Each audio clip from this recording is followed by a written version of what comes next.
करने वाले हैं कि आखिरकार सबसे बड़ी बात है, जो बिहार के बैंकों से दूसरे राज्य में पैसे ट्रांसफर किए जाते हैं, जो यहाँ का पैसा दूसरे राज्यों में भेज दिया जाता है, क्योंकि यहाँ के लोग ही उस काबिल नहीं हैं जिससे पैसा दे रोजगार करने के लिए। सरकार समझती है, सरकार के नज़र से, सरकार के से होकर के वो पैसा बिहार के बैंकों से दूसरे राज्य जाते हैं रोजगार के लिए, पर बिहार के लोगों को नहीं दिया जाता है।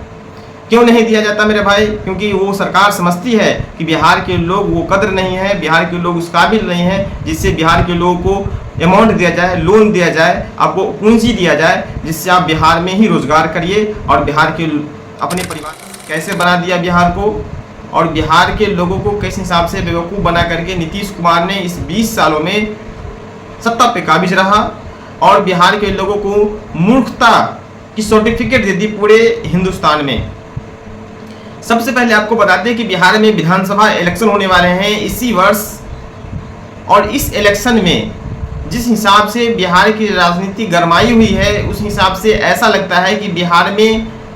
एक आंधी चला हुआ है, एक बेवकूफ़ बनाने का एक सब लोग ठेका ले रखे हैं, सब लोग झूठ बोलने की फैक्ट्री बन गए हैं। सबसे पहली बात आपको बता दें कि बिहार में सभी पार्टी का एक अलग अलग राजनीतिक विचारधारा है, अलग अलग सोच है, सब लोग अपने हिसाब से रखते हैं, पर सबका एक ही कॉमन चीज़, एक चीज़ हमको जो समझ में आया है आज तक, वो है बिहार के लोगों को बेवकूफ़ बनाना। पर बिहार के लोग इस बेवकूफ़ बनते हैं तभी तो कोई नेता बनाता है। आप जब बेवकूफ़ नहीं बनिएगा तब आपको कोई नहीं बनाएगा, जब आप बेवकूफ़ हैं तभी तो कोई नेता बनाता है बेवकूफ़। तो सबसे पहले इस बात को समझिए कि बिहार में आपके बच्चे जब जाते हैं बाहर में कमाने के लिए,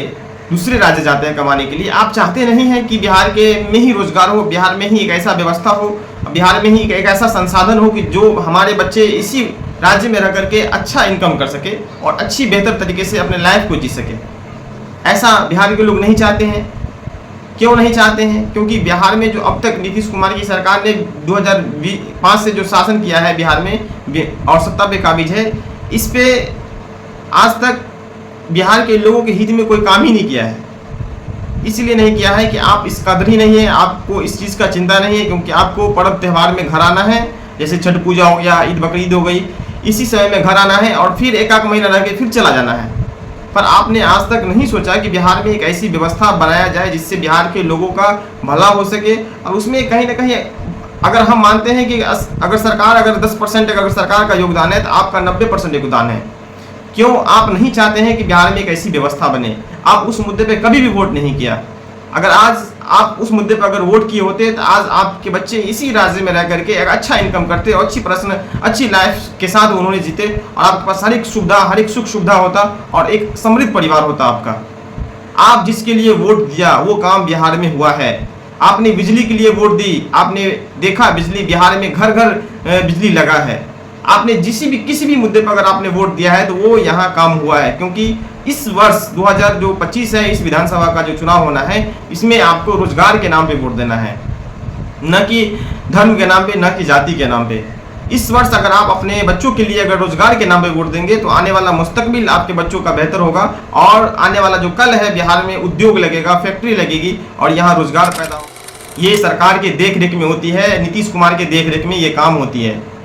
इस वर्ष आपके अपने बच्चों के लिए वोट देना है, और अपने बच्चों के लिए वोट दीजिए और बिहार को एक अग्रिम राज्य बनाइए, समृद्ध राज्य बनाइए, और बिहार के विकास में अपना 5% का योगदान दीजिए, जिससे आप और आपके बच्चों का भविष्य बदला जा सके। जितने भी लोग इस वीडियो को देख रहे हैं उन तमाम लोगों से हम कहते हैं कि आप बिहार के विकास में अगर 5% की योगदान देना चाहते हैं तो इस वीडियो को शेयर करके बिहार के उन आखिरी लोगों तक पहुँचा दीजिए जो लोग चाहते हैं कि बिहार एक विकसित राज्य बने, बिहार एक